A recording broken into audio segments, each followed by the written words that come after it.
Yes sir, what's up tout le monde, bienvenue au What's Up Podcast, c'est votre animateur Jerry Alain, j'espère que ça va bien, j'espère que vous avez passé une excellente semaine tout le monde. Cette semaine, qui qu'on reçoit? On reçoit nul autre que la professeure en criminologie à l'Université d'Ottawa et j'ai nommé Lynn Beauchesne. Fait qu'un énorme merci à Lynn d'être venue sur le podcast nous parler de l'histoire de la drogue. On a beaucoup parlé de drogue, c'est quoi la différence entre la décriminalisation et la légalisation de la drogue. On a parlé aussi du gros problème de la crise d'opioïdes qu'il y a eu et qu'il y a encore. On a parlé, c'est ça, comment que la drogue est devenue illégale aussi, toute son histoire au grand complet. Fait que, bref, ça a été vraiment un excellent podcast. C'est sûr et certain que je vais réinviter Madame Lynn sur le podcast. J'ai vraiment beaucoup aimé ça. Et juste avant que je vous laisse écouter le podcast, j'aimerais vous rappeler, si vous voulez m'encourager, vous aimez le podcast, vous voulez que ça continue, encore une fois, devenez membre au patreon.com/What's Up Podcast. Il y a plein de forfaits, il y en a à 3-4 piastres, il y en a d'autres qui sont un peu plus. Pour vous autres, c'est pas grand chose pour moi, ça fait toute la différence, fait que c'est ma seule source de revenus financière. Fait que si vous aimez le podcast, vous dites je continue, allez vous abonner. Et ça vous permet de voir tous les podcasts d'avance, pas besoin d'attendre qu'ils sortent en ordre chronologique. Ça vous permet aussi d'écouter mon podcast que j'ai avec ma blonde, qui est pixel et grotesque, qui est exclusivement disponible aux membres Patreon. Et c'est pas mal ça. Ou sinon, ça, si vous voulez m'encourager, mais vous ne pouvez pas le faire de façon financière, tout support est apprécié. Juste encore une fois, abonnez-vous à ma chaîne YouTube, laissez un petit thumbs up. Écrivez drogue dans les commentaires. Écrivez drogue dans les commentaires. Vu qu'on parle beaucoup de drogue dans cette vidéo-là, dans ce podcast-là, écrivez drogue dans les commentaires. Laissez un petit commentaire positif. Laissez un petit thumbs up. Ça va être super apprécié. Allez vous abonner à mon compte Instagram Jerry Alain ou à ma page Facebook Jerry Alain. Puis juste vous dire aussi que cette semaine, le 10 août, j'enregistre un podcast avec Black Tabou. Black Tabou, c'est eux autres mes invités au Comédia Fest, que ça se passe à 6h, puis c'est dans la pyramide de Sainte-Foy, le monde de Québec va savoir de quelle place que je parle, c'est à 6h. C'est gratuit, mais je sais pas si c'est gratuit pour ceux qui ont les lunettes Comédia Fest ou gratuit pour tout le monde, je ne sais pas. Va falloir rappeler. C'est pas clair leur affaire, tabarnak. Mais bref. C'est ça, je vais recevoir Black Tabou. Ça va être un peu n'importe quoi comme podcast. Je sais pas à quoi je vais m'attendre avec eux autres. Mais je sais qu'on va avoir du fun.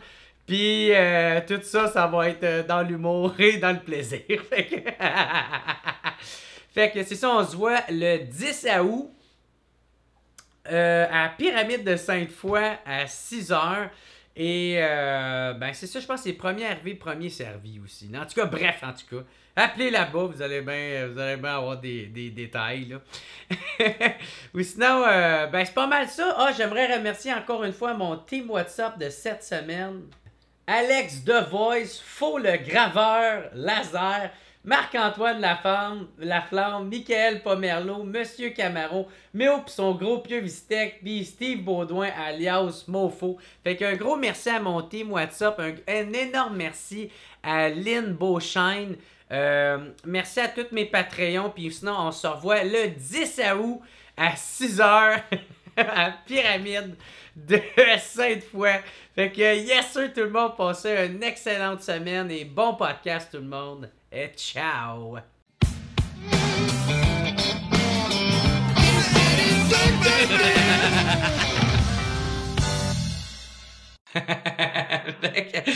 What's up tout le monde, bienvenue au What's Up Podcast. Je suis super content de recevoir ma nouvelle invitée, Lynn Beauchesne, professeure en criminologie et aussi écrivaine, auteure de 4 livres en criminologie justement. Un gros merci d'être sur le podcast. Je suis super content de te recevoir. Ça fait plaisir. Yes! Fait que là, j'ai lu plusieurs affaires sur qu'est-ce que tu avais écrit, puis sur où tu t'es prononcé. Fait que toi, de qu'est-ce que je comprends, t'es pour la décriminalisation de toutes les drogues à usage personnel, si j'ai bien compris. Non. Je suis pour la légalisation. Légalisation, Alors, OK. juste pour comprendre pourquoi, Ouais, c'est ça. je suis contre la décriminalisation et pour la légalisation, puis ça fait très longtemps. OK. C'est que la décriminalisation, ça concerne uniquement la simple possession, quand on en parle. OK.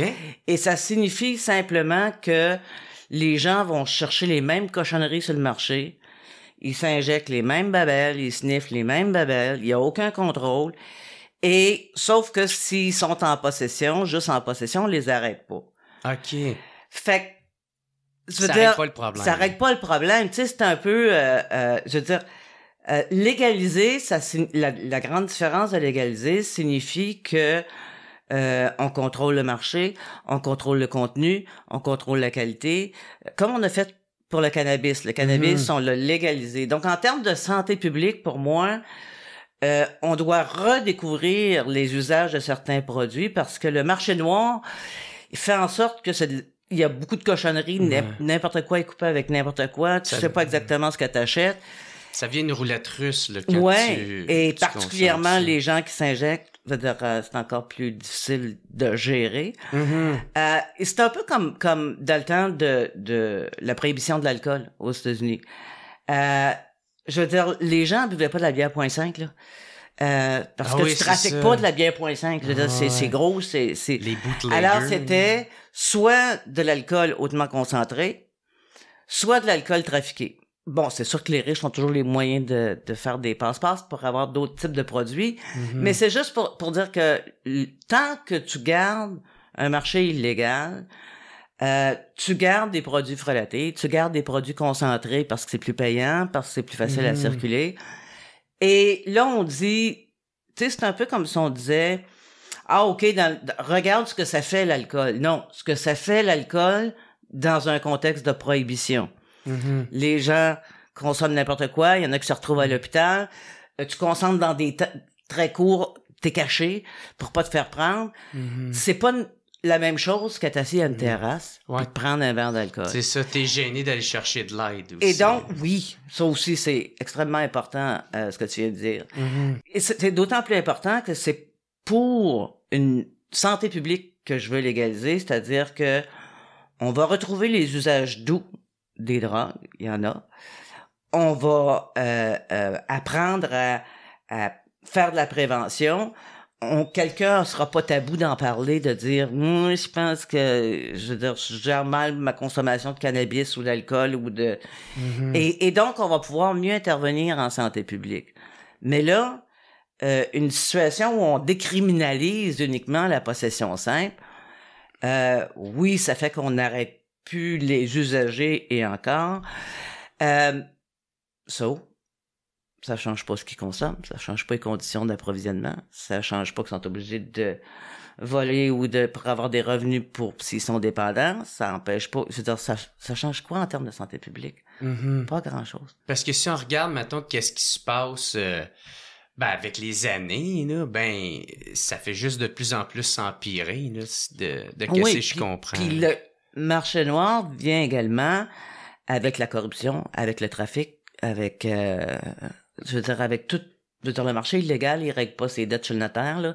Je veux dire, donc, avec la violence du marché, fait que si t'as accumulé des dettes, ça, comme, je veux dire, si tu veux travailler autrement en matière de drogue, en santé publique, il faut légaliser. Et les gens ont tendance à dire, Lynn, tu veux rendre les drogues accessibles, sont déjà accessibles. Je veux dire, si quelqu'un en veut, il y en a. C'est pas les rendre, au contraire, maintenant, pour le cannabis, par exemple, il y a un âge minimum où tu peux l'acheter ou, est-ce que ça veut dire que il y aura jamais un peu de consommation avant? Ben oui, je connais pas beaucoup de monde qui ont pris leur première bière à 18 ans, là, fait que je veux dire, il y a un peu de consommation avant. Mais il faut arrêter de dire, il faut le scénario parfait. Sinon, on bouge pas de la situation où on est là. Non, la situation où on est là, elle empire les problèmes de santé publique. Elle rend les usagers vulnérables. Ça corrompt des institutions. Ça crée de la corruption. Ça crée de la violence. On peut-tu comme dire, oui, il va y avoir encore des personnes toxicomanes. Oui, il va y avoir encore des usagers problématiques. Mais au moins, ils vont être encadrés, ce Oui, monde-là. on va gérer la situation autrement. Comme on le fait pour l'alcool. Ouais. Il y a des personnes qui ont des problèmes avec l'alcool. Je veux dire, on les fout pas en prison, là. Je veux dire, on essaie de gérer ça autrement. Ouais. On dirait que là, ça a comme quintuplé, est-ce les problèmes, tu sais, on dirait que avec les problèmes de... Ben, c'est-à-dire qu'il y a la crise des opioïdes Ouais, qui est particulière. La crise des opioïdes, il faut faire très attention de ne pas la confondre, mais avec le reste de ce qui se passe, même si on peut pas elle a des liens. La détacher, ouais, Je c'est veux dire, ça. elle vient quand même de compagnies pharmaceutiques et du milieu médical qui a beaucoup stimulé les médecins à prescrire des drogues sur la douleur. Et il faut comprendre que, on est porté à dire méchante compagnie pharmaceutique. Bon, j'ai pas de fleurs à lui donner sur la promotion qu'ils ont faite, même quand ils commençaient à voir les problèmes causés. Mais on est passé d'une période où on négligeait la douleur des gens. Je veux dire, les gens, je veux dire, peuvent vivre des douleurs pour toutes sortes de raisons, et donc on n'a pas beaucoup travaillé sur cette dimension-là de douleur qui est pas nécessairement visible, qui a toutes sortes de causes. Et là, tout d'un coup, du jour au lendemain, on s'est mis à donner des oxycodone à tout le monde. Veut dire, puis plein d'autres sortes de morphine. Puis là, à un moment donné, quand on a vu les problèmes, oups! Là, on a arrêté. Ben là, je veux dire, ces personnes-là, là, maintenant, là... Ils sont addicts, là. Sont dépendants, mais plus que ça. Je veux dire, je te demandais si t'avais plus de douleur depuis des mois, puis t'as retrouves. Ouais. Je veux dire, t'étais bien sans douleur, là. Ouais. Tu sais, je veux dire, t'avais mal, je sais pas, moi, dans le dos, à cause d'une vieille blessure, puis t'étais continuellement en peine quand tu te levais le matin, puis là, tout d'un coup, t'as plus de douleur. Puis t'as plus de ce mal de être. Puis là, je veux dire, fait que c'est pas uniquement le produit. Je veux dire, ta douleur au dos est revenue. Je veux dire, t'es comme retombé dans... Ben là, il y a la charge mentale qui doit arriver avec ça. Là. Et donc, je veux dire, on n'a pas su passer de « Oups, on va essayer de les prendre en charge autrement », prenant en compte que plusieurs sont dépendants, peut-être diminuer les d'autres, peut-être trouver d'autres produits, mais pas... je trouve que ça a été brutal comment on a fait ça, ce qui fait qu'il y a des gens qui sont allés s'approvisionner sur le marché noir, et quand il y a une demande, il y a toujours une offre. Et donc, on s'est mis à donner du fentanyl, toutes sortes d'autres opiacés. Et par qui, ça? C'est qui sont essentiellement les filiales. Il y a une filiale qui passerait par le Mexique. Il y a des filiales de production qui seraient en Chine et en Inde. Du crime organisé, ça? Ou du gouvernement ou des pharmaceutiques? Ou... C'est plus complexe que ça. Je dirais, il y a des laboratoires qui fabriquent des drogues synthétiques. Et ça, depuis, je dirais, 20-25 ans, là, c'est assez massif comme production. Puis ils sont assez développés, ces laboratoires-là, surtout en Chine et en Inde, parce que dès qu'on interdit une drogue, on modifie une molécule, puis cette drogue-là est plus interdite par circule sur le marché. Ensuite, il y a le dark web qui permet aisément aux vendeurs d'aller s'approvisionner là en toutes sortes de produits. Fait que ça passe par de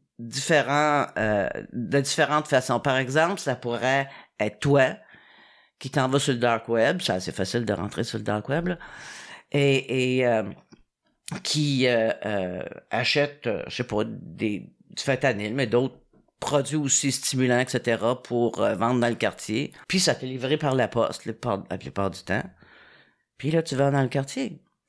Et le monde aime ça, aller sur le dark web pour ces raisons-là, parce que tu vis pas la violence du marché de ton vendeur, puis de... Tu sais, je veux dire, ça se passe avec des bitcoins. Ouais. Et puis, et les gens confondent souvent le deep web et le dark web. Et parce que 95% du web, c'est du deep web, ce qui veut dire que les furteurs habituels, Google, Firefox, ont pas accès. Par exemple, à mon université, tu peux pas avoir accès au dossier étudiant. C'est-à-dire, c'est fermé aux furteurs habituels. OK. Tandis que ce qui caractérise le dark web, c'est l'anonymat des personnes, du vendeur et de l'acheteur. C'est l'anonymat des transactions avec les bitcoins ou autres monnaies numériques.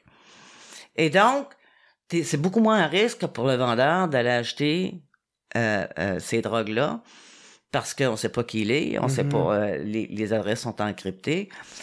Et donc, ça passe beaucoup par là pour...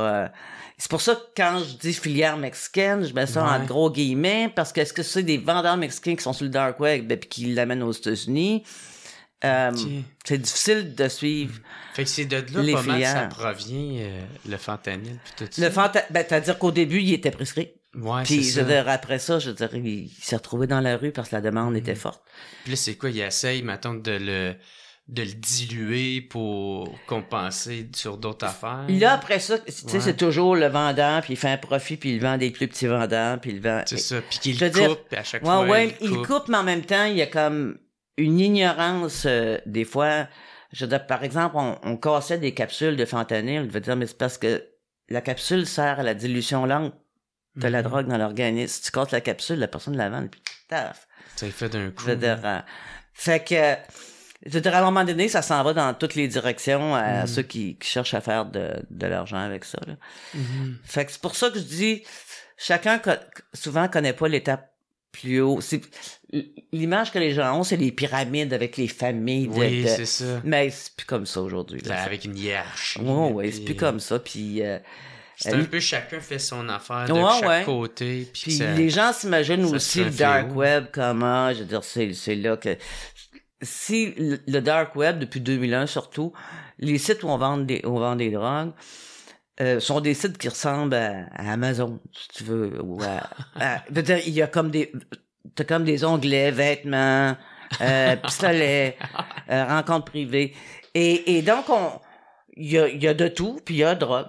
Ouais. Puis dans la drogue, puis il y a les vendeurs sont cotés 4.5, 3.5, il y a des commentaires. Puis ils peuvent pas, la police peut rien faire contre ça, la GRC. Non, parce que tout est anonyme.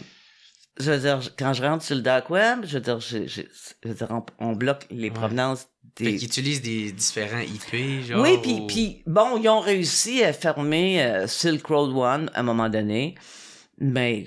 Je veux dire, le mois suivant, Silk Road 2 était ouvert. Je veux dire, oui, c'est ça. Puis ils mettent... Tu sais, c'est un peu comme paraître un vendeur dans la rue. Je veux dire, il y en a un autre pour le remplacer, là. Je veux dire, le quartier va de Sibérie. Je veux dire... Fait que c'est pas...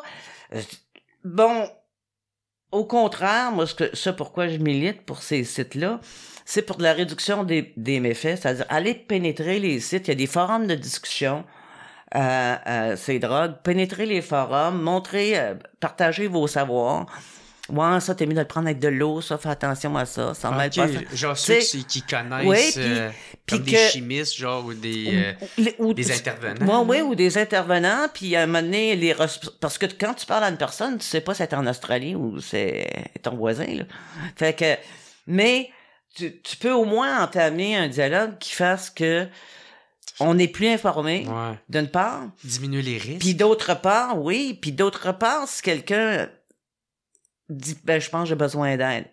Écoute, tu veux-tu qu'on fasse une rencontre à deux? Ouais, c'est ça. Puis le dark web permet ça dans le sens que on veut pas fermer le dark web comme tel. Je veux dire, parce que par exemple, il y a des journalistes qui sont en région de guerre, ils veulent pas se faire repérer, ils envoient leurs informations sur le dark web, c'est ramassé par le poste de télévision radio. On l'a vu beaucoup en Iran. Ouais. Parce que justement, le président ou whatever qui, il fermait justement l'Internet puis il la rendait pas accessible aux journalistes. Et donc, ça sert aussi à des réfugiés, à des personnes qui... Fait que ça sert à toutes sortes de choses, le dark web, dont les drogues, les pistolets, la pornographie, etc. Mais c'est bien plus que ça, le dark web. C'est un lieu d'anonymat qui sert à toutes sortes d'affaires. Fait que la police peut pas arriver puis dire je ferme les furteurs ou j'empêche les furteurs de rentrer, c'est Torn, surtout qu'on l'utilise. J'empêche avec un furteur d'aller sur le dark web parce que ça sert à toutes sortes de monde. Pour toutes sortes de raisons. C'est un peu comme les bitcoins, ça sert pas juste aux arnaqueurs. Ouais, je veux dire, ça sert aussi à des gens à l'étranger qui veulent envoyer de l'argent à leur famille sans passer par les banques de leur pays. Parce des institutions gouvernementales. Fait que c'est pour ça qu'aujourd'hui, je trouve que c'est encore plus important de dire, on peut-tu arrêter de se demander, il y a des nouvelles drogues quasiment chaque semaine, on peut-tu arrêter de se demander comment les interdire puis de dire écoute, on va parler au monde. On va dire écoute, ça, on l'a analysé. Il y en a des sites comme ça, il y a Heroid, EROWID.com, je pense. Qui sont des médecins, des chimistes qui essaient d'analyser les drogues qui circulent puis de mettre de l'information sur leur site. Mais ils sont trop peu nombreux. Il faut pénétrer les sites et vraiment être un allié. Tu sais, la personne qui prend des drogues, peu importe, elle les prend pas pour mourir, elle les prend pour triper, elle les prend parce qu'elle sent mal. Une douleur mentale, physique. Et donc, je veux dire, tu peux comme intervenir là-dedans, je veux dire, avec bienveillance, puis ça va être un petit peu plus efficace que de chercher à faire de la répression. Ouais, à faire de la répression. Mais c'est ça, fait, tu milites pour ça, là, tu viens de le mettre au clair. Mais je me dis, en t'écoutant, je me disais, est-ce que le gouvernement a un meilleur œil là-dessus depuis que le cannabis a été légalisé, tu sais, parce que là, les grosses craintes, tu sais, tout le monde va se mettre à fumer du pot, là, il y a 4 ans plus tard, ou... Non, il y a pas plus de jeunes qui fument. En fait, l'augmentation a lieu, non, mais ça doit avoir fait essentiellement dans les 50 ans et plus. Ouais. Certains ont recommencé parce qu'il y avait un produit sécuritaire. Puis il y avait plusieurs avaient arrêté de fumer. Il y avait maintenant accès à des produits de cannabis qui se fumaient pas plus aisément. Donc, c'est surtout les 50 ans et plus qui a eu une augmentation. Puis c'est sûr que ça prend du temps dans le sens que au début, les gens avaient peur d'aller parce qu'ils disaient, je vais pas mettre ça sur ma carte de crédit. Si je vais aux États-Unis après, je veux dire, ça va... je veux pas qu'il y ait des données. Ouais, je veux dire, on sait très bien que les données de carte... Je veux dire, les gens avaient des peurs légitimes. Je vais attendre qu'il y ait une succursale proche de chez nous, je vais payer content. Mais finalement, la COVID est venue un peu brouiller les cartes parce que, je veux dire, les gens... je veux dire, pas trop le choix de payer avec la carte. Ah ouais, les SQDC, faut que tu payes avec une carte? Non, mais ça a pris du temps avant qu'ils s'installent des SQDC un peu partout. Ouais. De manière à ce que tu puisses dire, je m'en vais au magasin. Donc, parce que la COVID a un peu retardé toute l'implantation. Puis également, la livraison par la poste, certains trouvaient ça long. Maintenant, je ne sais plus comment ça s'appelle, mais tu peux avoir de livraison rapide, puis dans la journée, tu payes un supplément. Puis... Fait qu'à un moment donné, on a beaucoup appris sur le cannabis, sur comment les contrôles de qualité, concentration, que c'est pas si facile que ça, les laboratoires. Mais on peut dire que on est le seul pays qui a légalisé le cannabis. Et les gens vont me dire, non, il y a plusieurs États américains, l'Uruguay, bien avant. Oui, mais l'Uruguay a pas les moyens de sa législation. Et donc, finalement... pas beaucoup à proposer en termes de produits et en termes de contrôle non plus. Ah, fait que c'est encore le crime organisé qui contrôle ça. Ils ont à peu près juste des produits à fumer, ils ont pas beaucoup de... C'est que t'as 3 modèles pour les vendre. T'as les clubs de cannabis que tu peux faire avec... tu te mets à plusieurs, mettons une vingtaine, puis tu t'achètes un champ, puis tu cultives. Un genre de coop de oui, mais il en existe en Espagne, il en existe en Belgique, il en existe un peu partout. Ils appellent ça les clubs de cannabis parce que on se met à plusieurs. Fait que finalement, il y en a qui sont allés voir la qualité des produits dans ces... Puis c'est pas toujours adéquat. Ouais. Et puis, il y a l'autre façon, mais tu peux pas t'enregistrer aux 3 façons. Il y a l'autre façon... où tu peux t'enregistrer auprès de l'État, puis là, ça te donne une capacité d'aller dans les pharmacies avec une carte. Mais là, les gens, ils ont dit, là, j'ai un régime qui est pour la légalisation du cannabis, il arriverait un autre régime qui est contre.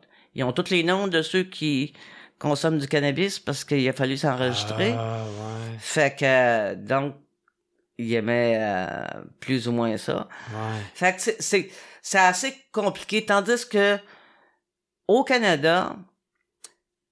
Pour des raisons assez intéressantes, on est parti du bon pied. On a des apprentissages à faire puis tout là, mais on est parti du bon pied parce que moi je me souviens encore en 2001 quand les tribunaux ont forcé le gouvernement canadien à changer sa loi sur le cannabis pour permettre l'usage de des fins thérapeutiques. Santé Canada n'était pas content. Puis là, ça a pris des années avant. Ouais, on n'a pas encore le document, donne la permission. Puis là, on cherche encore, ça doit repris 6 mois à trouver des graines. Avant de dire, on va vous en donner, là, c'est compliqué. Mais, je veux dire, Santé Canada était très réticent à cette partie-là du cannabis pour des fins thérapeutiques. Ce qui fait que il y avait même la première formulation, il fallait que tu puisses prouver que tu allais mourir.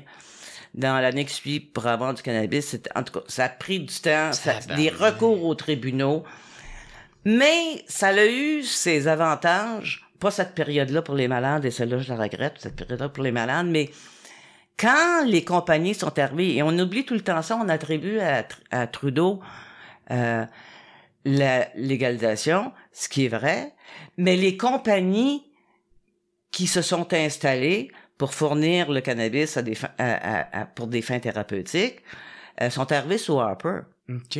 Et Santé Canada était comme content, tout le monde se plaignait que l'accès était difficile, puis que c'était compliqué les formulaires, puis que c'était...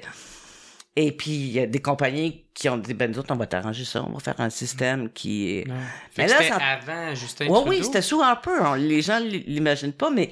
Puis là, et c'est ça que je dis, il est arrivé un contexte intéressant, c'est que Santé Canada, d'un autre côté, était content de se débarrasser de ça, mais en même temps, a dit, hey, les compagnies, là, je vais te les encadrer. Qualité, contrôle, s'il y a un produit qui circule puis il est pas correct. Puis... Fait qu'on est parti du bon pied avec toute une série de contrôles. Bon, parce que Santé Canada... T'avais encadré ça. Oui, parce qu'elle était très réticente. Tant mieux. Je veux dire, parce que finalement, on a des contrôles de qualité. On a tout un système comme on peut avoir sur un fromage qui est pas bon au magasin, puis on fait un rappel de produits. On a puis on a encore de l'apprentissage à faire sur certains produits et mix, mais il y a des contrôles en place, des enquêteurs. Et donc, quand le gouvernement Trudeau a annoncé que il allait légaliser, mais même pour des fins non thérapeutiques, il y avait tout des contrôles en place sur l'industrie. Déjà installés. Et il y a... Une structure. Genre, une structure qui faisait qu'on partait pas de zéro. Et donc, je veux dire, ça allait beaucoup mieux pour mettre en place les affaires. Et ce qui fait que c'est pour ça que je dis qu'on est le seul pays à avoir légalisé. Parce qu'aux États-Unis, la grande difficulté qu'ils ont, c'est que quand ils ont été forcés, eux autres aussi, pour des référendums, pour des procès, etc., de légaliser pour des fins, des usages thérapeutiques dans certains États, bon, ils ont dit c'est correct, OK, vous avez le droit pour des fins thérapeutiques. Mais là, on connaît un peu le système médical américain. Il y a quelqu'un qui vendait à des fins thérapeutiques puis qui avait un savoir, il ouvrait sa boutique. En face, s'installait une clinique médicale qui faisait des prescriptions pour dire que t'en as besoin. Et puis, finalement, tout le monde se fournissait là assez aisément. Ouais, c'est ça. Ah, j'ai mal à l'œil. N'importe quoi. Je veux dire, c'était très, très, très facile. Mais les États se disaient, bon, ça cause pas de désordre. Personne se plaint. Ceux qui en voulaient en ont. Mais le problème qu'il y avait, c'était que il n'y avait pas de contrôle de ces produits, la qualité, les quantités, les concentrations. Oui, mais les États se disaient, bon, il n'y a personne qui se plaint trop, là. Mais quand il y a eu des référendums qui, là, disaient, on veut une coche de plus, on veut que le produit soit accessible, même si c'est pas des fins thérapeutiques. Ben là, il n'y avait pas de législation aux autres, il n'y avait rien, il n'y avait pas de contrôle de qualité parce que c'était très compliqué d'implanter des contrôles parce qu'au fédéral, c'est encore prohibé même aujourd'hui aux États-Unis. Et donc, un laboratoire qui a des subventions du fédéral peut pas accepter de tester des produits qui sont encore illégaux au fédéral, sinon il va perdre ses subventions. Fait que c'est difficile de trouver des laboratoires. Normalement, c'est la FDA qui s'occupe d'écrire les contrôles des produits. Mais là, je veux dire, la FDA, c'est fédéral. Et dit non, c'est pas légal au fédéral. Je peux pas t'écrire de contrôle. Fait que là, ce qui a fait que chaque État a développé sa législation. Là, l'industrie est un peu ils ont un lobby d'installer, ils ont une organisation avec un lobby à Washington parce que ils font énormément de pression sur Biden pour légaliser au niveau fédéral. Parce que là, tu sais, je veux dire, ici, coast to coast, même législation, même produit. Fait que si je fais 300 000 de ce produit-là, ben, je veux dire, je réduis mes coûts par le volume, parce que c'est les mêmes. Mais là, dans un État, l'étiquetage doit être ça. Dans un autre État, une portion, ça veut dire tant de THC. Ils sont tous des petits pays quasiment. Là, oui, puis tu peux pas transporter d'un à un autre si t'as pas une compagnie de transport qui a le permis de transporter du cannabis d'un État à un autre. Fait que là, les États ont dit, on va arrêter pas les États, pardon, les industriels américains veulent... ils font... Et à mon avis, dans le deuxième mandat de Biden, ça devrait se faire. Ils veulent que ce soit légal au fédéral, parce que c'est même pas légal pour des fins thérapeutiques au fédéral. Et donc, c'est très difficile pour les compagnies de compétitionner avec l'extérieur, parce que la compétition est mondiale à l'heure actuelle. Canopy est installé en Europe on commence par le thérapeutique, puis je veux dire là les pays un après les autres sont en train de permettre l'usage à des fins thérapeutiques. Et mais on a déjà nos produits contrôlés, fait que si t'as pas l'espace, t'as pas cultivé, on peut. Alors le gouvernement aide, c'est une industrie comme une autre, je veux dire le gouvernement libéral, c'est une industrie pour laquelle il aide à l'exportation, comme n'importe quelle autre industrie, quand le pays permet l'entrée de produits à des fins thérapeutiques. Je veux dire, on a un produit à vendre, parce qu'il y avait des gens qui disaient ouais, mais à un moment donné, on va être saturé, je veux dire, les compagnies, fait que là, qu'est-ce qu'ils vont faire? Non, on peut pas être saturé, on vend mondialement. Fait que puis on a des serres en Europe, je veux dire, puis là ils sont rendus plus, ils sont en train d'aller sur l'Afrique, je veux dire, il y en a en Australie, il y en a. Je veux dire, donc les Américains fatiguent beaucoup. Bon, oui, ils peuvent avoir une succursale ils peuvent avoir des succursales à l'étranger, mais ils sont pris dans ce filet-là où au fédéral on n'a pas légalisé. Mais semble que l'expérience de légaliser le pot au Canada, ça l'encourage pas justement d'aller vers justement légaliser toutes les drogues ou on a vu quand même la complexité que signifie légaliser. C'est-à-dire, faut t'apprendre sur le produit. Souvent, les études ont été faites sur des produits du marché noir. Faut que tu regardes. Bon, finalement, parce que tu peux prendre la tisane de coca, là, je veux dire, de façon assez sécuritaire. Tu peux prendre différents produits de coca qui ont disparu parce que c'est pas ça qu'offre le marché illégal. Il y a plein de produits à redécouvrir qui sont plus doux que ce qui circule sur le marché illégal. Et parce que le marché illégal, comme je disais tout à l'heure, ça façonne aussi les produits qui circulent. Comme je disais, il circule pas de bière 0.5 pendant la prohibition, à peu près pas de vin non plus, parce que c'est des produits périssables, parce que c'est des produits moins rentables, parce que... Fait que finalement, t'as les produits trafiqués puis les produits à haute concentration qui sont plus rentables. Ouais. Mais l'alcool... Ils sont simples à faire. Alors, il y a des produits qui disparaissent.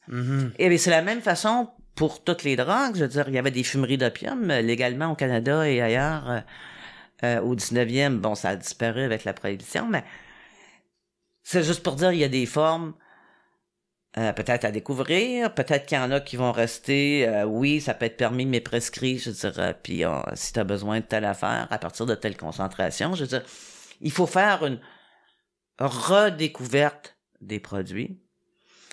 Et tu sais, je veux dire, si on rentre maintenant dans une SQDC pour les produits du cannabis, c'est pas, je veux dire, c'est varié, c'est pas juste fumer un joint, là. Et donc, mais on aurait découvert des produits, des processus, on peut dire, oui, sur certains sites web, il existait les produits, mais pas de contrôle. Mais est-ce que au gouvernement, justement, ça les incite pas à vouloir légaliser, justement? Ou c'est que c'est trop compliqué? Non. Ici, on arrive sur la question des conventions internationales. On est illégal en légalisant le cannabis, mais en fait, ce qu'il faut comprendre, c'est que les Américains, pendant des années, avaient le contrôle sur les 3 principales institutions internationales qui surveillaient si on suivait les conventions. Mais en fait, si on regarde les Américains puis le travail qu'ils faisaient, c'était beaucoup plus un outil de politique étrangère. C'est-à-dire que tu pouvais ne pas suivre les règles des conventions, mais si t'étais un ami pour nous, bon, je veux dire, c'était malléable. Ouais, c'était assez élastique leur affaire, mais ça pouvait être un justificatif pour envoyer l'armée en Colombie, par exemple, pour toutes sortes d'autres raisons, mais en utilisant le prétexte drogue. C'est un outil politique. Fait que c'était un outil politique et économique beaucoup plus que d'autres choses, cette présence américaine. Obama a fait beaucoup sur la question des drogues, même s'il n'en a pas beaucoup parlé, il pouvait pas. Mais il a fait beaucoup. Entre autres, il a retiré beaucoup d'argent de ces 3 organismes-là. Parce que quand tu contribues aux Nations Unies, tu peux... il me vient juste le mot taguer. Tu peux taguer certains montants. Désolé d'anglicisme. Mais tu peux taguer certains montants en disant, bon, je donne somme-là aux Nations Unies, mais j'en tague tant pour le développement, tout ça. Et donc, les organismes de contrôle étaient en grande partie financés par les Américains. Et donc, Obama a beaucoup enlevé d'argent. Donc, à un moment donné, ils se sont retrouvés sans personnel. Il y a beaucoup de personnel à contrat là-dedans. Ils se sont retrouvés sans grand personnel. Et donc, l'Uruguay est arrivé pendant cette période-là. Ils ont jappé les organismes de contrôle, mais je veux dire, l'Uruguay dit non au nom des droits de la personne. Nous, on légalise, puis c'est mieux pour notre population. Puis bon. Et c'était Obama. Et là, la DEA, la Drug Enforcement Agency aux États-Unis, a dit à Obama, qu'est-ce qu'on fait? Puis Obama a dit au président de l'Uruguay, vous n'auriez pas dû faire ça, c'est pas une bonne direction. This is it. This is all. Fait que ça ira pas plus loin, là, genre. Non, parce que lui... Il y a d'autres shit à gérer. Puis il était pas contre ça non plus, là, je veux dire, mais il fallait pas... Fait qu'il a juste dit, il aurait pas dû faire ça. Mais en même temps, moi, ce que je soupçonne, c'est une hypothèse, j'ai pas de preuve tangible, mais ce que je soupçonne, c'est que il savait que plusieurs États américains voulaient légaliser. Et donc, c'est comme, faites ça vite pour que, quel que soit le gouvernement après moi, l'industrie va faire en sorte qu'on reculera plus. Va mettre la pression nécessaire. Et c'est ce qui est arrivé. Finalement, c'est l'industrie avec ses lobbies à Washington. Quand, à un moment donné, il y a eu, comment il s'appelait? Le procureur sous Trump. Mike Pence? Non, le procureur. Peu importe. Je veux dire, S, 2 syllabes. Non, je trouverai pas. Mais, je vois son visage. Mais en tout cas, ce procureur-là est très contre la légalisation du cannabis et il voulait détricoter ce qui s'était fait avant. Et là, ça avait fait la une des journaux. Le procureur général va faire reculer les États. Resserrer la vis. Resserrer la vis, envoyer la police, etc. Puis couper Puis pour que les États reculent, il va couper plein de subventions à ces États-là s'ils reculent pas. Puis en tout cas, c'était comme... Fait que là, les étudiants ont dit, qu'est-ce qui va arriver? Je dis, je pense qu'il va pas garder son poste longtemps.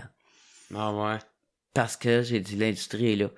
J'ai dit, c'est ça. Et effectivement, on a appris 2 mois après que Trump l'avait démissionné. Et en même temps, en douce, Trump a légalisé le chanvre, qui n'était pas encore légal aux États-Unis. Personne n'a entendu parler, mais il a légalisé le chanvre dans le cadre de tu peux faire de l'isolation avec du chanvre. Tu sais, tu peux faire tellement plein d'affaires là, avec ça. Tellement. Je veux dire, en Europe, il y a déjà des industries du chanvre dans différents secteurs. Mais ici, on a le secteur alimentaire, mais on n'avait pas vraiment développé les autres secteurs. Mais aux États-Unis, c'est encore interdit. Tu peux faire des chandails puis tout, là, tu sais, du linge. Ouais, mais c'est pas surtout ça qui date, en tout cas, est le gros marché. L'isolation est un gros marché. Je sais que on peut faire en sorte que ça ait plusieurs propriétés similaires au caoutchouc. Et donc, ça, c'est intéressant aussi. Fait que, il y a aussi les suppléments alimentaires, il y a aussi des produits de cosmétiques, il y a toutes sortes d'affaires que tu peux... oui. J'aimerais ça qu'on parle de comment que c'est arrivé que le cannabis soit illégal au Canada. Comment que c'est arrivé ça, puis pourquoi qu'ils l'ont rendu illégal? En fait, faut commencer par les États-Unis, parce que au Canada, on n'avait jamais vu, on connaissait pas ce que c'était, mais les États-Unis l'ont interdit, on a fait la même chose. On est des suiveux.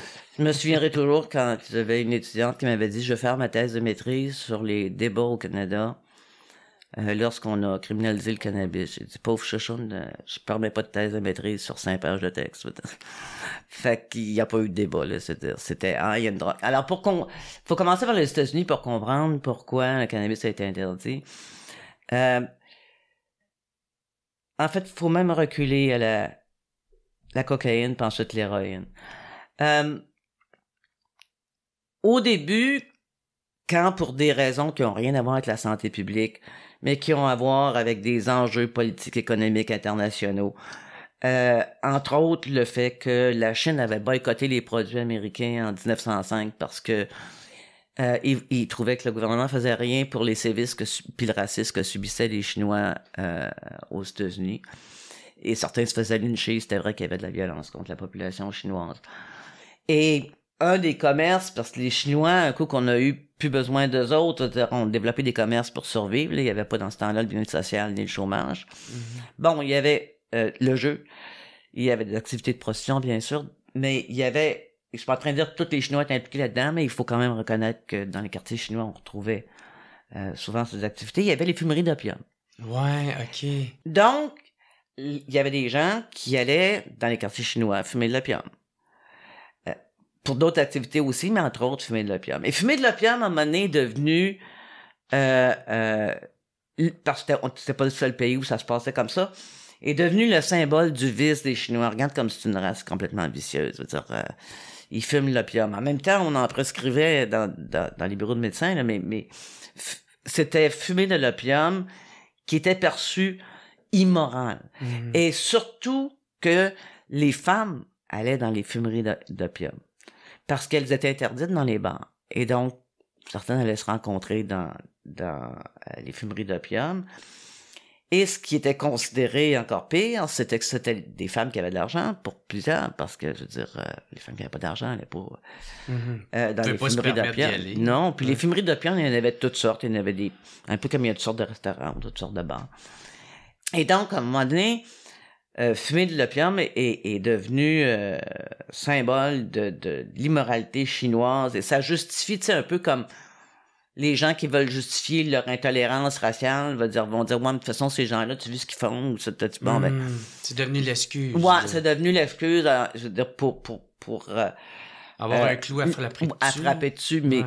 Puis, en plus, il y avait tout un discours dans les journaux sur les gens qui fréquentaient l'étranger en allant dans le quartier chinois, ça menaçait les valeurs protestantes, bon, voilà. Fait qu'il y avait tout ce discours-là, et pour des raisons qui ont rien à voir avec la santé publique, mais à voir avec les États-Unis qui cherchaient à rétablir leurs relations avec la Chine, à faire leur place sur la scène internationale. C'est eux qui ont organisé une première conférence internationale pour interdire l'usage non médical des opiacés. Parce qu'ils se sont dit que ça va régler bien les problèmes, parce que l'Angleterre déversait des tonnes d'opium et a ouvert des centaines et des centaines de fumeries en Chine. Et c'est ça qui a donné les 2 guerres d'opium, d'ailleurs, au 19e siècle, et que la Chine a perdu. Et donc, la Chine cherchait à se débarrasser de l'Angleterre qui inondait littéralement le pays d'opium. OK. Et on parle de quelle année, ça s'est passé? Au milieu du 19e. Okay. L'Angleterre était au milieu du 19e. Ça remonte à longtemps. Était un des plus gros marchands d'opium. Et il faut comprendre que l'opium servait pour les milieux médicaux, puis pour les fumeries d'opium, et donc l'Angleterre, ça finançait ses colonies. Et comme les Pays-Bas étaient des plus petits joueurs, la France avait la régie de l'opium. C'était légal dans ce temps-là. La France avait une régie de l'opium et sa mission, c'était d'aider à financer les colonies en augmentant la consommation d'opium et en enregistrant les industries de fabrication.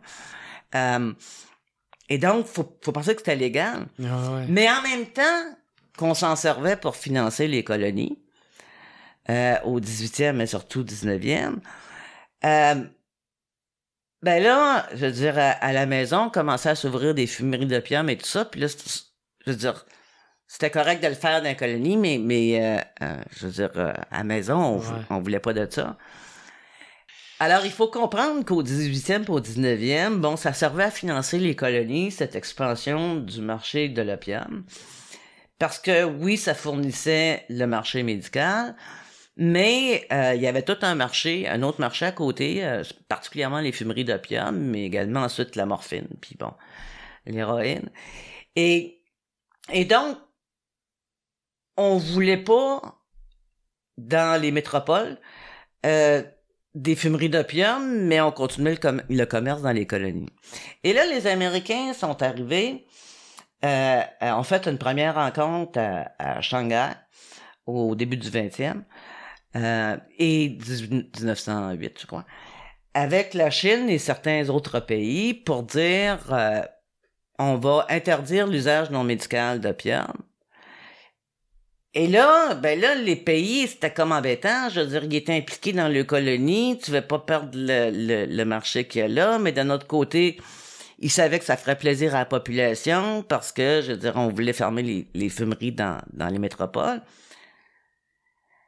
Fait que la première rencontre a plus ou moins bien été. Mais la deuxième rencontre, solution trouvée en 1911 à La Haye, parce que les drogues ont d'abord été interdites internationalement avant de l'être nationalement. Alors, on a dit, OK, ils vont interdits dans les pays signataires, il y avait 14, je pense, ou 15, mais on peut continuer le commerce dans les colonies, parce qu'ils sont pas signataires. OK. Et donc, ce qui fait que jusqu'à la Deuxième Guerre mondiale, le commerce a continué dans les colonies, puis il était interdit dans les métropoles.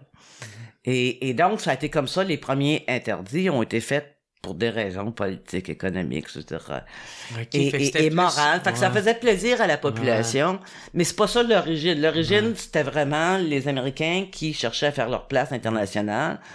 Et finalement, ce dossier-là allait faire plaisir à plusieurs gouvernements nationaux si on pouvait fermer ces fumeries-là qui dérangeaient bien du monde. Mais c'était pas parce que ça causait des problèmes de santé. C'est sûr, ça avait pas rapport avec la santé publique. Non. C'était plus politique que d'autres choses. Pour la population, c'était immoral. Fait que tu faisais des gains en faisant plaisir à la population. Écoute, c'est vrai, on trouve ça... bon. Ça, on cherchait de la sympathie. Et même affaire... Bon, je raccourcis des histoires qui sont un peu plus complexes, mais même affaire pour... la cocaïne, parce que entre la réunion internationale de 1908 puis celle de 1911, les Américains ont ajouté la cocaïne. Pour des fins non médicales encore, là, parce que c'est toujours des fins non médicales que c'est interdit. Et là, la cocaïne était beaucoup associée aux États-Unis aux Noirs. Et on disait, les Noirs, ils mettaient ça à peu près sur la même pile. Les Noirs, ils ont le jazz, puis la cocaïne, puis ils amènent le vice. Puis les gens vont écouter du jazz dans les quartiers noirs, puis ils prennent cette drogue-là, puis ça rend les Noirs violents. Puis il y a des médecins qui s'étaient prononcés dans les journaux. Oui, les Noirs deviennent extrêmement violents quand ils prennent la cocaïne. Genre, et puis bon. Fait que c'est encore là un raciste qui a pis bien sûr, quand il arrive un événement de violence impliquant un Noir, c'est comme s'il n'en arrivait pas avec des Blancs. Je veux dire, on pense qu'il avait consommé de la cocaïne, puis puis là, il y en a un qui sort avec 2 études. Il y avait 2 seules études que on a interdit. Il y avait une étude dans les prisons. Puis là, on disait, regardez, je veux dire, les Noirs qui consomment de la cocaïne, ils deviennent criminels. C'est sûr que si t'es en prison, il y a des chances que tu rencontres des gens qui ont commis une infraction. Ben oui. Mais là, je veux dire, ils demandaient dans les prisons, il y en a-tu qui ont déjà consommé de la cocaïne, ce qui faisait la preuve que, regarde, t'as consommé de la cocaïne. Ben non, ça veut rien dire. Ben oui, ça n'a pas de sens. Puis la deuxième étude a été faite dans Harlem. Fait que là, bien entendu, t'as plus de chances d'avoir de Noirs qui consomment, puis t'as plus de chances d'avoir des gens désorganisés. Parce que le gouvernement donnait pas de fonds, donnait pas de...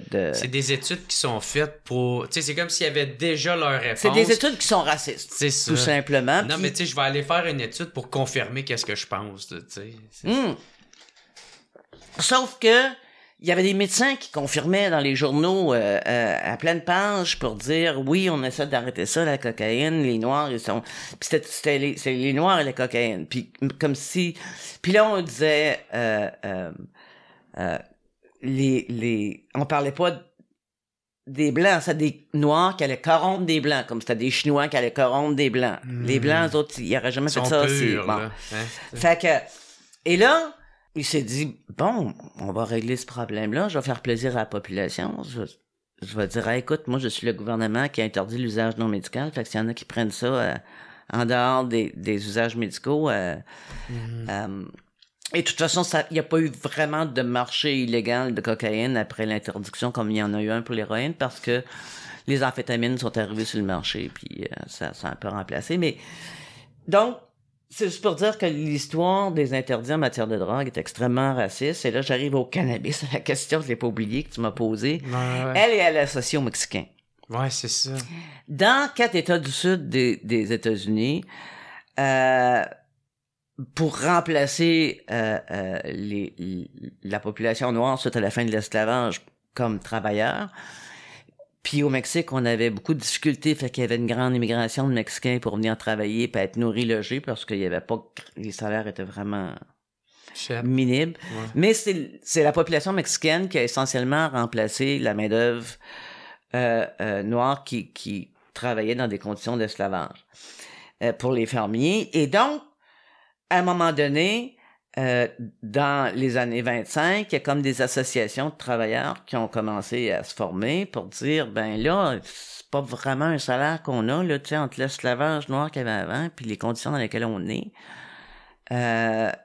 Et donc, finalement, ils décident de faire une première grande grève.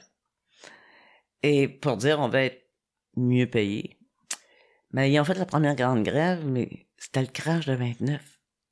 Fait que, donc, il fallait arrêter ça assez rapidement.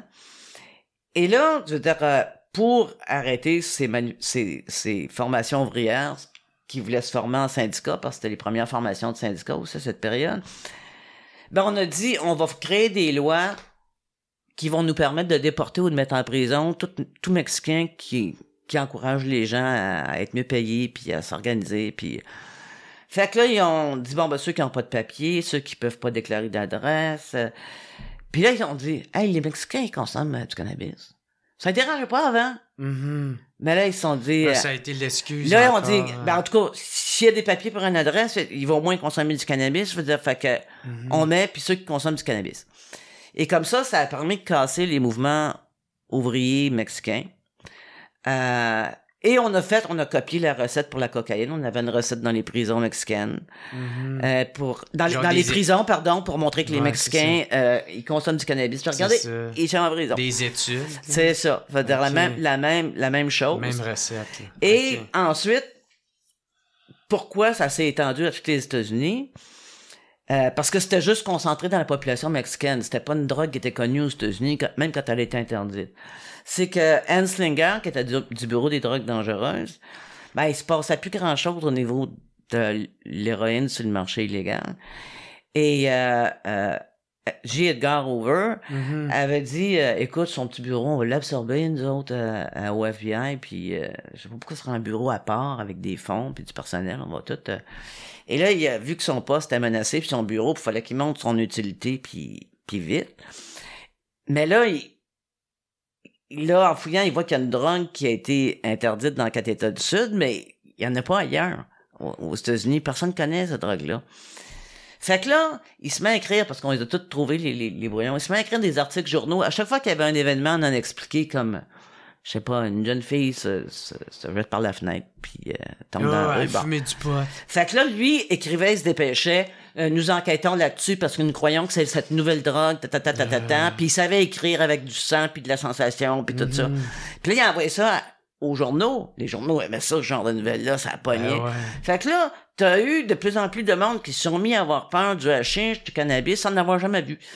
Mais à cause de Anslinger qui lançait ça aux journaux. C'est fou, pareil, c'est la même recette qu'ils font encore aujourd'hui, Ben, mais avec une différente forme de plateforme ou de quoi de même. Il a même pas fait d'études, Anslinger. Anslinger, quand il est arrivé au Congrès, il y avait sa mallette ou son sac. Puis là, il a montré tous les articles de journaux. Regardez, là, il faut faire de quoi le monde en peur. Que lui-même a suscité. Puis que là, je veux dire, ça se répète. Et donc, c'est comme ça qu'on interdit le cannabis aux États-Unis. Et le Canada a dit, hey, ce drogue-là risque de s'en venir au Canada. Ils l'ont interdit au Canada aussi. Alors, voilà l'interdiction du cannabis. C'est ça, c'est Caroline. Fait que ça n'a rien à voir avec santé publique, les personnes malades, je veux dire, ça a à voir avec quelqu'un qui voulait pas perdre son bureau. Puis il a pu d'autant plus faire une campagne. Il a pas juste fait des articles de journaux. Il y avait plusieurs industries aux États-Unis, du coton, entre autres, parce que l'Angleterre était assez reine dans le coton avec le chanvre pour ses toiles de navire, ça en prenait énormément.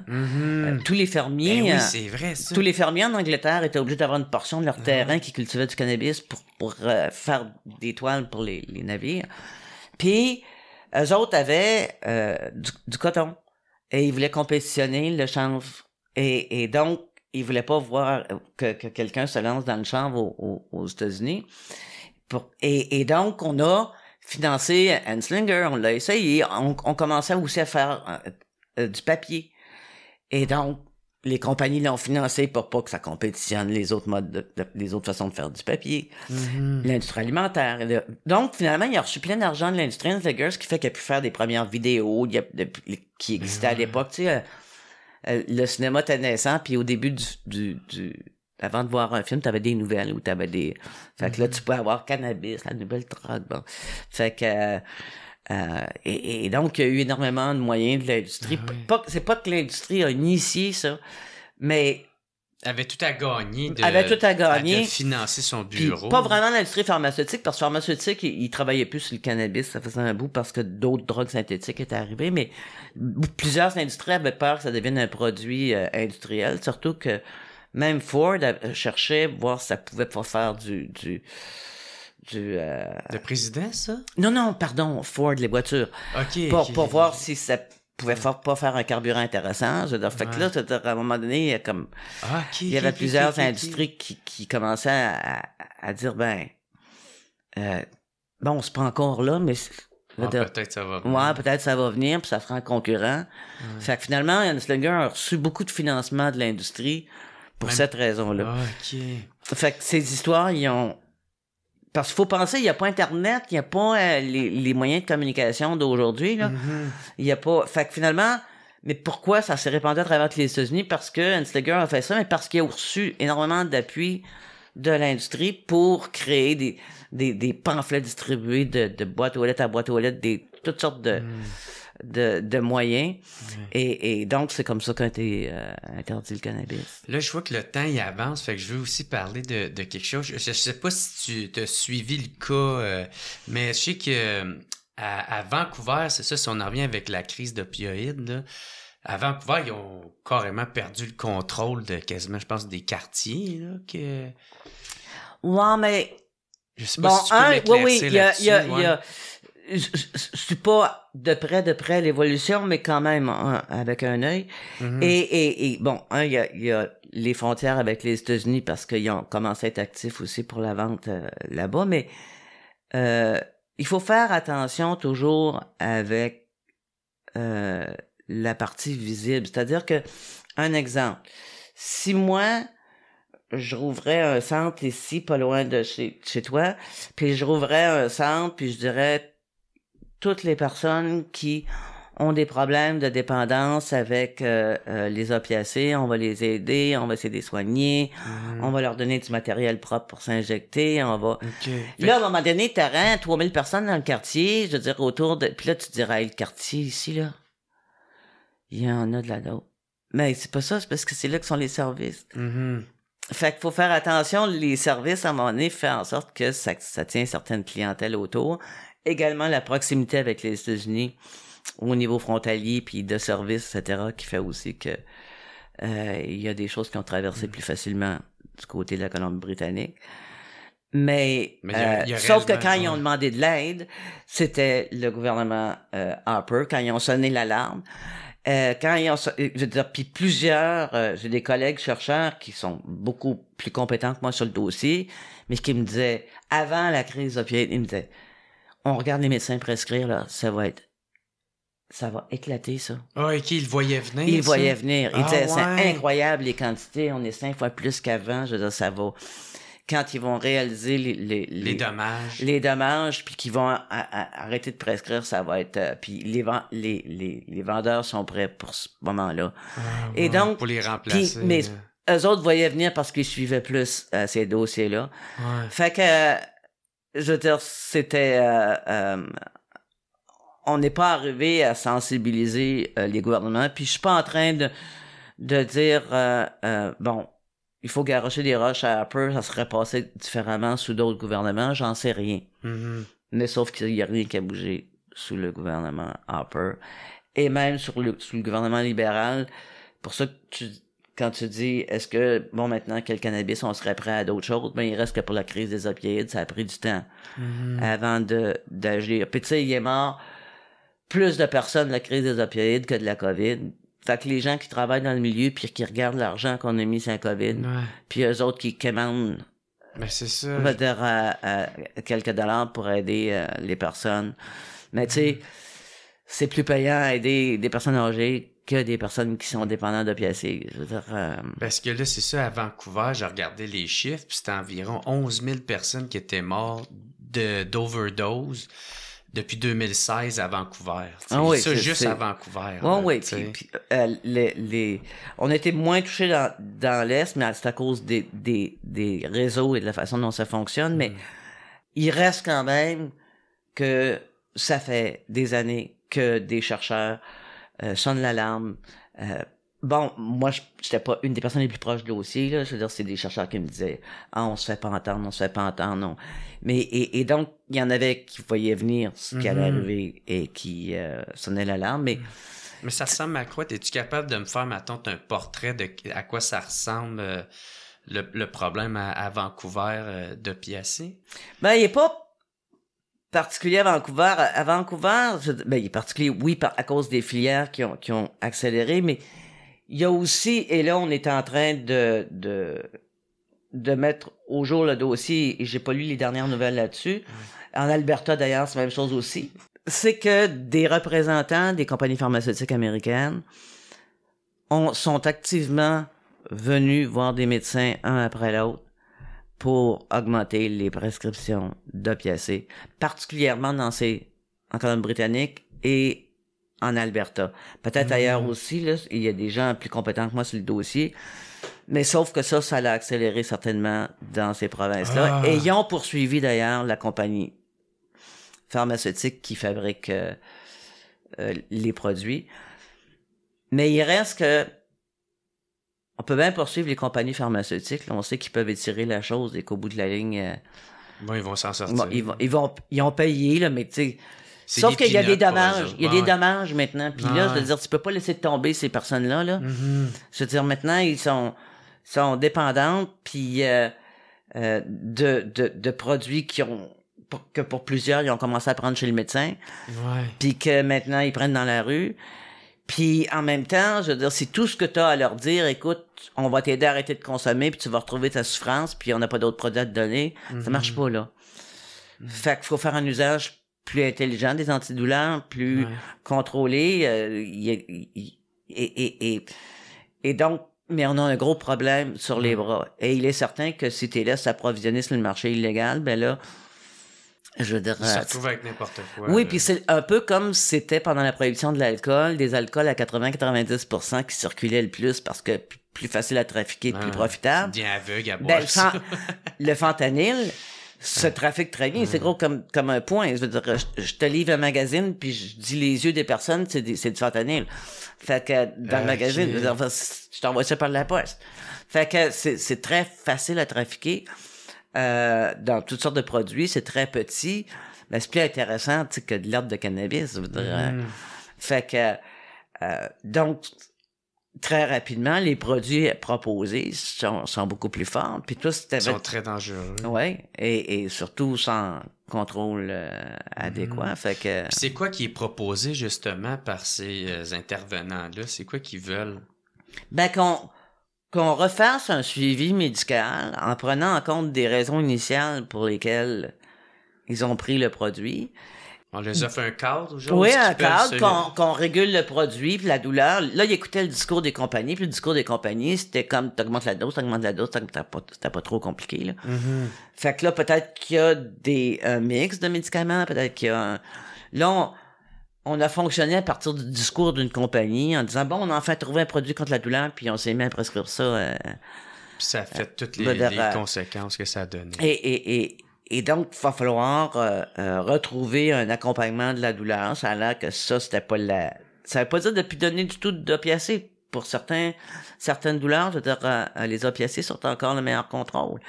Mais un encadrement différent, je veux dire, en tenant compte des conséquences, puis en tenant compte de... Tu sais, si... puis en tenant compte des différences de cas, si je te disais, écoute, je vais te donner tel produit... tu vas probablement en devenir dépendant pour le reste de tes jours. On va essayer de contrôler le dosage pour pas que tu vives trop d'effets négatifs parce que ça constipe, puis ça peut causer d'autres effets. Mais t'auras plus ta douleur qui te fait souffrir depuis des années puis qui t'empêche de vivre. Quel choix tu ferais? Ben là, moi, sachant qu'est-ce qui se passe là, je pense que je prendrais ma propre chance à moi. Je pense que j'en prendrais pas. Non, mais il y a des gens qui avaient plus de vie à cause de la douleur, là. Ouais. Fait qu'ils ont retrouvé une vie avec... Donc, c'est juste pour dire entre dire, bon, ben la douleur, je m'en occupe plus, puis les opiacés, c'est pas bon. C'est pas ça l'idée. L'idée, c'est qu'on se fiait sur le discours puis les dosages des compagnies, puis pour aller de l'avant. Puis là, je veux dire, c'était comme... Puis si jamais la douleur revient, on augmente la dose. Peut-être qu'on pourrait repenser la douleur, l'usage des opiacés dans de ce contrôle de la douleur ou d'autres produits, mais surtout pas abandonner les personnes. Ouais. Il y a une phrase de Manu Militari, c'est un rapper que j'adore au bout, là, qui dit... parce que quand t'es en train de crever, tu demandes pas c'est combien, tu sais. Puis je trouve que ça veut tout dire que ça veut dire, tu sais. Puis c'est ça, tu sais, il y a les militants, justement, les militants, les personnes les intervenants, ils parlaient des centres d'injection supervisés de ça, tu sais.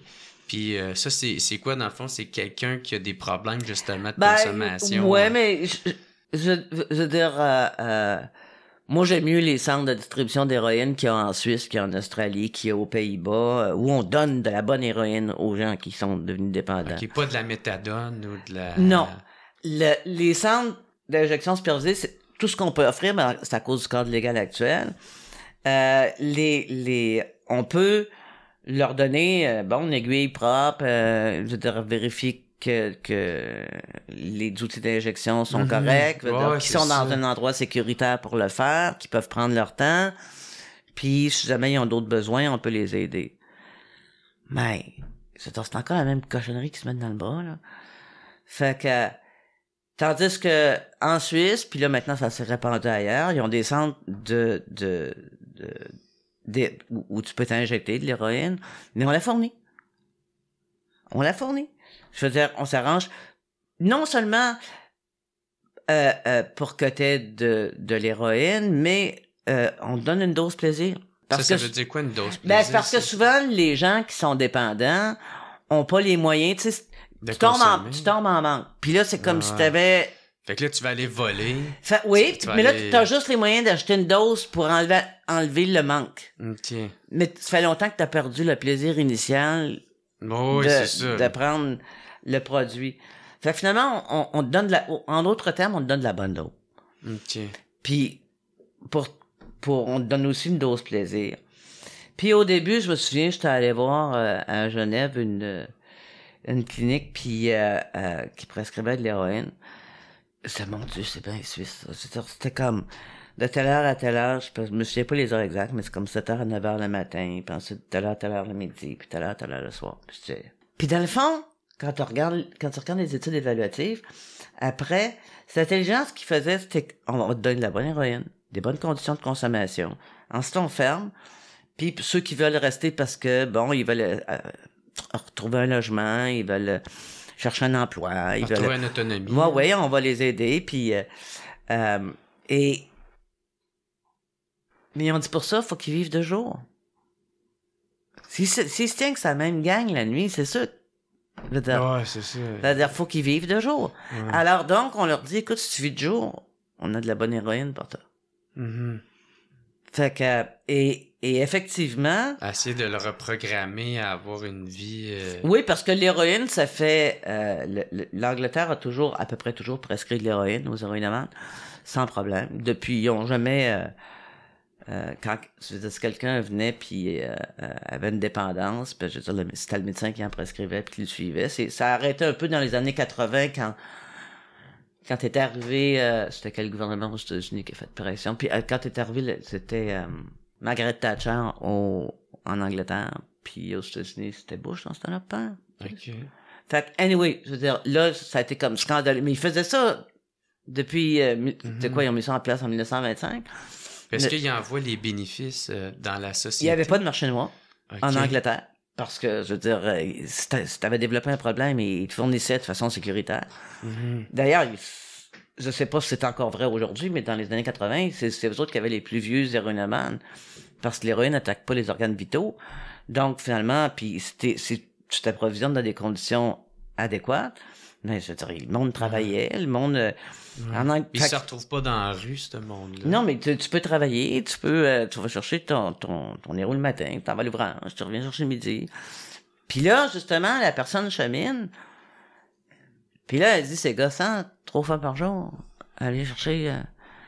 Et là, ça vient de toi en disant, on va prendre la méthadone le midi. Ah, OK, le vouloir arrêter. Ouais, mais pas nécessairement arrêter, mais au début, c'est comme... diminuer. Ouais, au début, c'est comme, ça m'empêche de vivre des affaires que j'aime plus que ça. Mm-hmm. Et donc, ils prennent de la méthadone le midi. Ah, OK. Ah, Puis là, à un moment donné, tu te fais une blonde. T'as remis ta vie en place.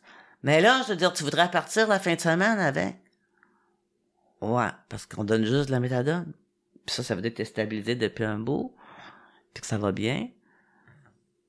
Mais là, c'est pas ton héros qu'on va te donner, c'est de la méthadone. La méthadone, ça fait juste tuer le manque. C'est tout. C'est un opiacé aussi, là, mais ça fait juste tuer le manque. Ben là, t'as une blonde. Mm-hmm. Puis là, tu te dis, ben, je trouve ça plus important, ma blonde. T'es dans une meilleure Et position donc, dans ta vie. t'avances jusqu'à ce qu'il y ait d'autres choses. Tu sais, je veux dire, si t'avais une vie de membre pour faire court, puis là, on te dit, hey, tu prends de la drogue, je te l'enlève, puis je te remets dans ta vie de membre. Je veux dire, Ah, t'as pas une base assez solide ben pour oui, être capable ben d'affronter oui, ça. je veux dire, T'es dans le pire moment de ta vie. Ben oui, tandis que si t'accompagnes quelqu'un jusqu'à ce que ça devienne moins intéressant. Puis que c'est lui-même qui fait les étapes. C'est ça. Ouais. Et donc, finalement, ça faisait des années qu'il faisait ça.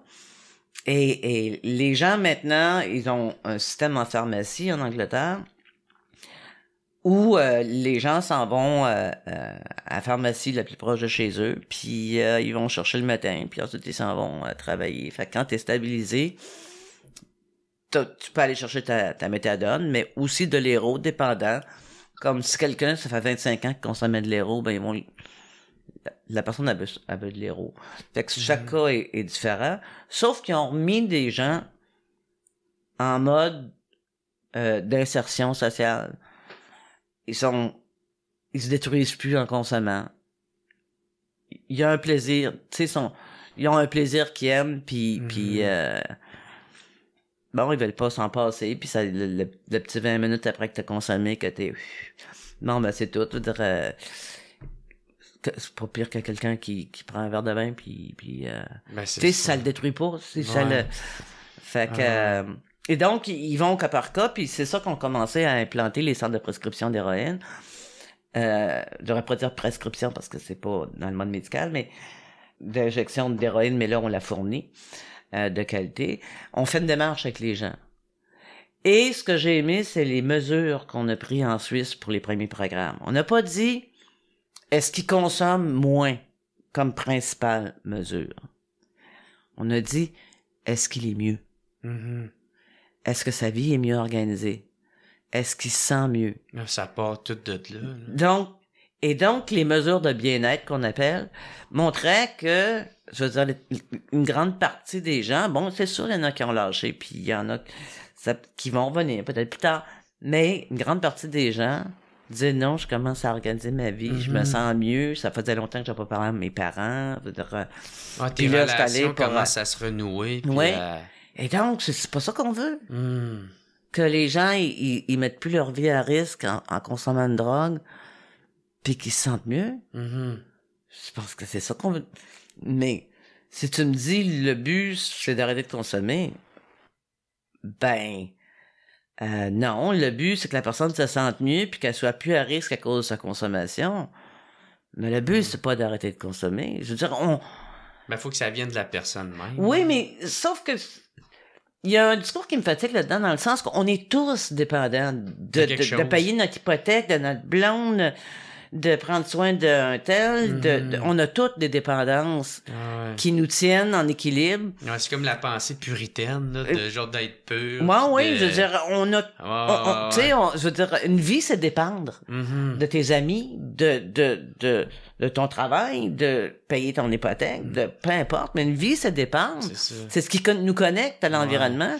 C'est à savoir si c'est problématique. C'est ça, la question, est-ce que c'est problématique? Fait que si tu rends la consommation d'héroïne non problématique dans la vie de la personne, parce qu'elle a une dose sécuritaire, puis qu'elle recommence à fonctionner, à avoir un réseau, pour travailler, ben c'est ça, je veux dire, elle, c'est ça, sa dépendance, un autre, c'est d'autres choses. Puis cette personne-là, elle a déjà ce problème. Ouais. Tu pourras pas l'enlever. Et c'est pour ça que je dis, quand on parlait de la crise des opioïdes, ces personnes-là, pour la plupart, qui ont commencé en milieu médical, étaient en grande douleur.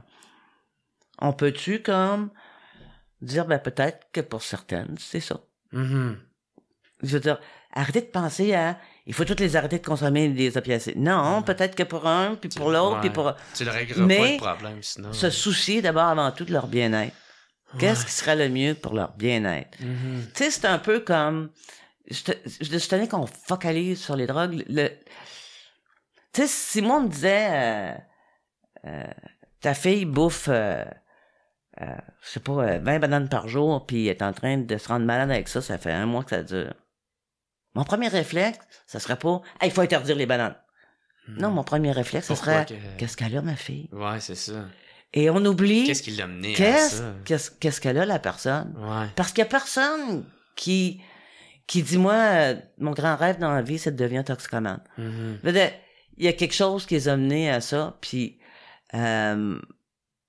si la question centrale pouvait être il faudrait arrêter de prendre... Non, la question centrale pourrait être qu'est-ce qu'elle a, la personne?